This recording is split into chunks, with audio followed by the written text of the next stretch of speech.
ìwọ tó jẹ́ Christian, ìwọ tó jẹ́ Mùsùlùmí, tó sì ń ṣe àwọn ẹ̀sìn tó sì rí gẹ́gẹ́ bí pé ọ̀nà ni according to ibi tí wọ́n bí ọ sí àti nǹkan tó sọ fún ẹ, ìwọ lọ ní fídíò yìí máa bá ká lọ.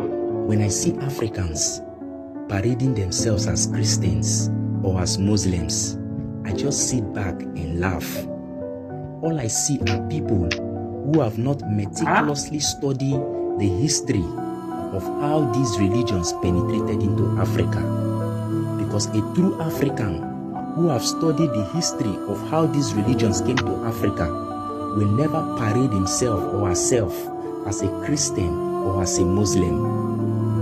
Islam has been in Africa since the 7th century AD, when the Arabs invaded Egypt around December 639 AD to 640 AD. Now when they invaded Egypt, they spread around North Africa and went to West Africa. In each of their invasion, they killed and massacred innocent African people in their communities. This was how Islam came to Africa. And you can check the records. It is historically recorded that the Arabs brought Islam into Africa, starting from North Africa. And they killed millions of Africans. This is the history they will never teach you in your history class as an African. What about Christianity? Christianity came through the ship of slave trade into West Africa. Now, the first English slave ship to come to West Africa was titled Jesus, which means joint. Ṣórí ìwọ tó ń jọmọ aládé tó tún ṣe foreign religion, ó mọ̀ nǹkan tó ń ṣe ni. Torí ọmọ tí ó yẹ kó wá kẹsàn àwọn òbí, ọmọ tó yẹ kó wá rí àwọn òbí rẹ̀, àwọn forefathers rẹ̀, àwọn ancestors rẹ̀ kúrò nínú ìyà tí wọ́n ti jẹ sẹ́yìn lọ́wọ́ àwọn ọ̀tá, òun ló yẹ kó jẹ́. Kò yẹ kó yọ ọmọ tí ó tún mọ gbé àwọn ancestors rẹ̀ rí. Ọmọ tó yẹ kó sanjọ́ ló yẹ kó jẹ́. Ládùúgbò kan táwọn ẹlẹ́sìn burúkú tí wọ́n ti ṣe fún wa, ẹ lọ wo àwọn ọ̀nà tó gbà fi gbẹ̀sìn yìí, tó gbà fi gbẹ̀sìn wá fún wa, kì í ṣe ọ̀nà rẹ̀, ìpànìyàn ni. Àwọn ọ̀tá àwọn bàbá yín, ọ̀tá àwọn bàbá yín làwọn ilẹ̀ yín mú lọ́rẹ̀ báyìí. Ẹ̀sìn kan wá láti wá fún agbalẹ̀ yín, ẹ̀sìn yẹn náà ló tún wá fi sọ fún pé kẹ́tù máa ṣe ẹ̀sìn àwọn ẹ̀sìn náà tó fún ojú òun fún yín. Níbo ni God wà nígbà tí àwọn Arab tí àwọn Júù, àwọn Ìgbò tí wọ́n kó wa ní slave trade, tí wọ́n kó wa nígbà yẹn? Níbo ni God? Ṣé kò sí God nígbà yẹn? Ṣé kò sí gbẹ́gun nígbà yẹn? Níbo ni Allah wà àtàwọn àdìsí Muhammadu nígbà tí àwọn àràbù tí wọ́n wá fún ilẹ̀ wa láti wá kàn wá lórí, tí wọ́n fi àjẹun bàbá làbá yín? Níbo náà wà? Ó yẹ kẹ́jọ́ mọ́ tó yẹ kó gbẹ̀san fáwọn fọ́fadà sí yín ni. Ẹ̀yin náà lẹ́ tún wá rí àwọn ọ̀tá yín ẹ̀tún gbẹgbẹ ẹni rẹ̀.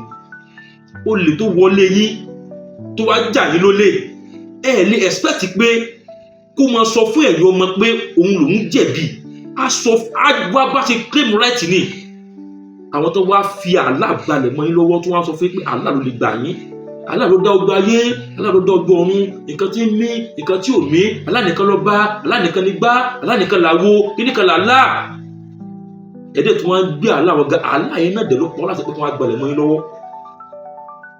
Ó sì jẹ́ pé ẹ mú ọ̀tá lọ́rẹ̀, ẹ mú ọ̀rẹ́ lọ́tá. Ó sì jẹ́ pé ilẹ̀ kóòtù òjìrè kò yẹ ká fi ojú rẹ̀ ká fi wo àwọn white, ẹni tí white tó fi dúró àwọn Arab pé ká fojú rẹ̀ wọ́n. Àmọ́ àwọn ìlà tí wọ́n rí gẹ́gẹ́ bí survivor wa, àti wọ́n rí gẹ́gẹ́ bí áńgẹ́lì wa, gẹ́gẹ́ bí ẹni tí wọ́n rán sí wa. Ọba tó dé ìgbà tí fẹ́ bá wa sọ̀rọ̀ kò wá rí ẹ̀kan rán sí wa nínú àwọ̀ wa, ó wá ṣẹ̀ṣẹ̀ wá lọ wá fún lé mọ́. Lọ rán ànábì ilẹ̀ Saudi Arabia sí ìwọ tó wà bí ànábì tí ò gbédè rẹ̀. Jésù lẹ́jú, Jésù tí ò gbédè rẹ̀, tí ò rí orí, tí ò gbọ́n rẹ̀ rí. Ẹni tí ó gbọ́, ẹni tí ò ní gbọ́ ní gbọ́, ọmọ tí ó gbọ́n, ọmọ tí ó ní inú náà ni. Àwọn ọmọ fẹ́ kó mọ̀ pé gbogbo nǹkan tó ń ṣe nísìnyí lónìí báyìí, nígbà rẹ̀ báyìí, ìtàkùn ló ń kọ kalẹ̀.